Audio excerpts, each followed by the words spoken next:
JessiKate Riley, Miss Utah 2017. Thank you so much for being part of 3 Questions. Thank you, Mr. Bob, for having me. I'm excited to be here. Mr. Bob, I haven't been called that in a long time.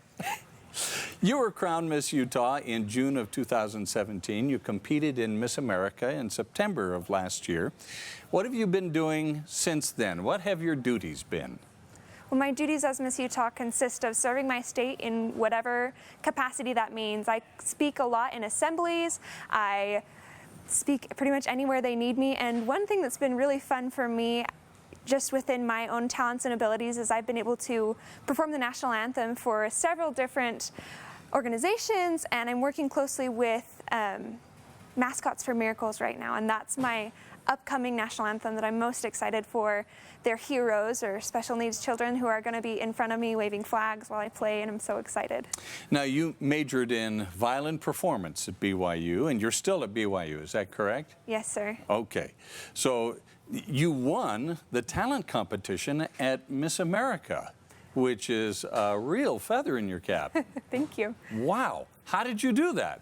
Well, I've been playing since I was 3 years old, so it's not just, I decided to do this overnight. This is something that I've worked on since I was 3 years old. My mom practiced with me every day for at least 20 minutes starting, and now I practice at least 3 hours a day, and I enjoy it so much. It's something that I'm able to share with other people now, and it just takes a lot of heart. I know firsthand that violinists usually play with other violinists in the orchestra. I don't care how many hours you practice your solo piece, you're up there all by yourself. How did you fight the nerves on that night that you competed in the Miss America pageant? It's funny that you ask me that, because I actually have an anxiety disorder that I struggle with, and it's called trichotillomania. It causes me to pull out my hair without knowing. And so overcoming these performance anxieties is something that I do every single day. I have to decide, am I going to let this control my life, or am I going to control my life? And so it's really just a decision that I have to make every morning when I wake up. It takes a lot of practice, and I just have to be really comfortable in my own skin. What's funny is that rehearsal before that night on the Miss America stage was the worst rehearsal of my entire life. I was so flustered. Someone had actually taken my violin, and I don't like other people to touch my instrument. It's like my baby. It has a name. His name is Sam. But yes, Sam. And they had taken it, and it made me really flustered, and I was upset, and I didn't know how to handle it. And then I went out there and I botched my rehearsal, and you only get one run through. So I had a horrible run through, went off the stage, just thought my life was over. Just kidding. But I just had to decide to let it go, move forward, and I did, and it ended up going my way. My goodness. When you came to the end of the piece, did you know that you'd nailed it? I knew that there were little errors, because as a performer, that's what you do, is you go back and you nitpick everything that you did wrong. But I knew that my heart was portrayed through my sound, and I felt the energy in my fingers and going out through my sound, and I could feel the audience, reciprocating that and sending it back to me, and that was all I wanted in my performance. The Miss America pageant is more about scholarship than it is really beauty. How would you say it helps young women like yourself? It's completely about empowerment.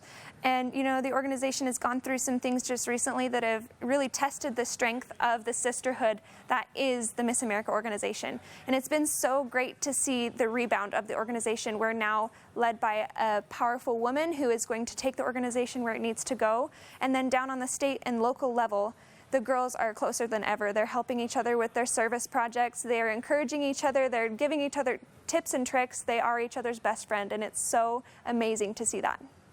In some quarters of this country, Utah is considered to be a little bit backwater and kind of like, nobody lives there, and what good could come from Utah and that kind of thing.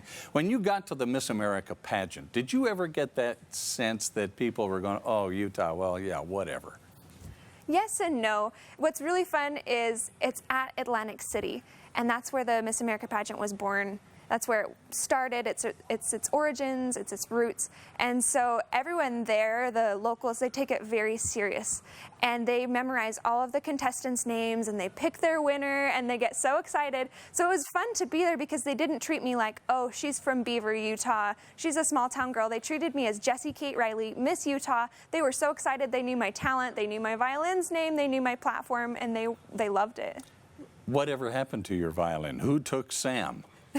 I don't know that I want to answer that one. Really? Did somebody steal it? One of the backstage managers took it and they taped a mic on the back of it. Yes, and you know how inappropriate that is, yeah. They told me it was surgical tape, that it was just fine, but it wasn't just fine. I really had to come apart. Oh, my word. The pressures for young women to look good and to be beautiful. I mean, in society anymore, it can be such a tremendous pressure to look your best all the time. Guys don't go through that. Is it fair that girls have to go through that? You know, my first instinct is to say no. But I think that the future is female, and I think that what we go through shapes us into be powerful leaders. And so us analyzing ourselves and, you know, maybe taking that outside pressure and then overcoming it. That's the most important part that kind of gets looked past. Yeah, we have these hard things that we go through, but we have the ability to overcome it, and we're supportive of each other. And that's the reason that we can overcome these social pressures, and that's why we're going to be the leaders of our future.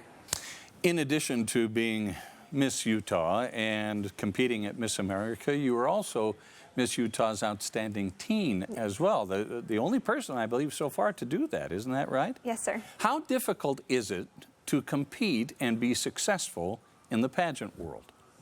It's all about perspective and about what you take from it, because at the end of the night, you know, the Miss Utah organization, we have close to 55 girls competing each year. And that's a lot. That's bigger than Miss America. And so if you view this as a win or lose opportunity, then you're always going to be a loser. You're always going to not bring what you need to bring, and you're not going to take what you need to take from the experience. And if you view it as an opportunity and a stepping stone and a launching pad to the rest of your life, that's when you're going to be successful. It's not whether you get a crown at the end of the night or whether you get flowers. It's about the relationships that you're building. It's about the opportunities that you're receiving and the real life skills that you're receiving through this organization. What would you say is the key to your success so far? It's completely about understanding who you are. And people look at me now and they're thinking, you know, oh my gosh, she's so confident. She's okay with who she is. She can, you know, handle all these things that are being placed upon her. But this is not how I always was. I was that child who sat in her chair at school and could not make eye contact with a single soul. I was that person that didn't have, you know, the close connections with one another. My number one friend was my music, and I practiced and I practiced and I practiced. And I worked so hard that, you know, it kind of alienated myself from other people. And I had to come to terms with that, you know, my music was my skill, and it was my talent that I was going to be able to share with other people. So understanding who you are, being okay with that, and then moving forward and sharing that with other people is what makes you a confident person. You are very fortunate that you had music as your constant companion growing up. Other people don't have that. No, they don't. And it has served you very well. Thank you. Your platform has been Find Value Within. What does that mean exactly? And the message that it sends to young people seems to be counter to messages that are out there in society right now. Explain to us what you're talking about when you say find value within. So this all started with my anxiety disorder. I developed it in 6th grade, which is a very, you know, tumultuous time in an adolescent's life. You know, you're wanting to look at other people and have friends with other people and maintain relationships and be cool and be smart and be pretty and be everything, but you can't. It just doesn't happen. And that just, my body and my mind didn't understand that. And it came out in the form of an anxiety disorder, which I didn't understand. I knew I needed help, but I didn't know where to find it. I eventually found that help, and I was able to overcome my anxiety disorder. It is still something that I struggle with, and it'll be something I struggle with the rest of my life. But what my platform is it's called Finding Value Within. When I was developing the name and, you know, how I wanted to perceive my message and to share my message, the word beautiful was really popular. The B-E-A-Y-O-U, like with the U in it. And I was like, oh my gosh, that's so cute. Like, I love that. But beautiful and beauty applies to women, typically. That's just the word that, you know, we use for women. Yeah. And it's very superficial. It's often on the outside. So I decided to change the word to value and have Y-O-U in value, because value is inside of you. And it's something that's in every single person, regardless of age or gender or race or orientation. It doesn't matter. It's inside of you, and no one can take that away from you. So what my platform is it's understanding that special thing inside of you, that spark that makes you so special and unique, and developing that and then sharing it with others. What would you say your definition of true beauty is? I think that true beauty starts inside of you, and I think it often comes through with a smile. That's an outward thing, but smiles aren't forced. Real smiles come from happiness inside of you, and that is what's beautiful. Describe your perfect date. April 25th. I'm just kidding. I just had to say that for you. I know that's your favorite movie. You got to finish the line. You got to finish. It's not too hot and it's not too cold. All you need is a light jacket. But I grew up in Beaver, Utah, and my car was a Tacoma. A Toyota Was it Tacoma. Really? Yes, it had big wheels. Because had a I'm lift from kit. Tacoma. Are you? Oh, yeah, another right. reason we're practically related. Holy cow. Yeah, so my perfect date would be, putting some blankets in the back of my truck and driving up the mountains and looking at the stars. Oh, how fun. What would you say to people who don't seem to get it when it comes to pageants and are critical of not only pageants, but the people who participate in them? Well, you're looking at it from the wrong perspective. You're looking at it purely at a social media perspective, and you're just seeing the perfection. And of course, we all want to post pictures that look beautiful. We want to look, we post things that we want people to see. That's why we post them. But if you would get into the organization and give it a chance and look at what it's built on.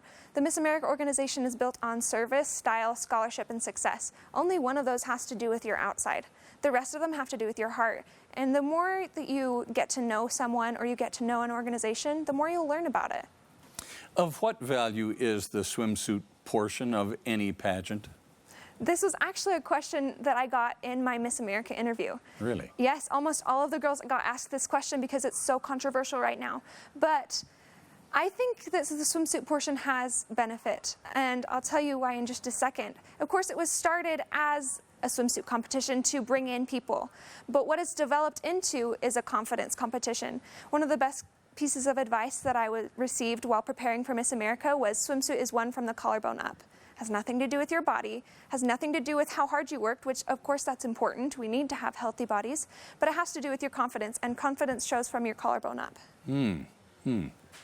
You've been in several different pageants, and each pageant has some kind of an award, a financial award, and you won, what, $10,000 from Yes. Miss Utah, and you got $200 for the talent portion of Miss America, and the other pageants that you've been involved in. What are you doing with that award money?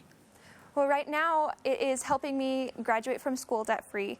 I'm a senior at Brigham Young University studying violin performance, which is my dream. That's where I always wanted to go, and it's what I always wanted to do. So it's fun to see my childhood dreams come to fruition. But I will graduate debt-free, which my parents are very thankful for. And I'm also thankful for because now I can start the rest of my life with a clean slate. You're about to relinquish your crown, and your reign will come to an end as Miss Utah. What is next for you? Well, my career ambitions are to become a studio recording artist. Of course, first I have to graduate from college, so I have one more year of schooling, and then I really like to go where the wind takes me. So I will, apply for jobs, and I'll be trying my hardest and using my connections that I've made through Miss Utah to get my foot in the door, and then from there I'll just see where the wind takes me. So something like Lindsay Sterling, do you see yourself doing something like that?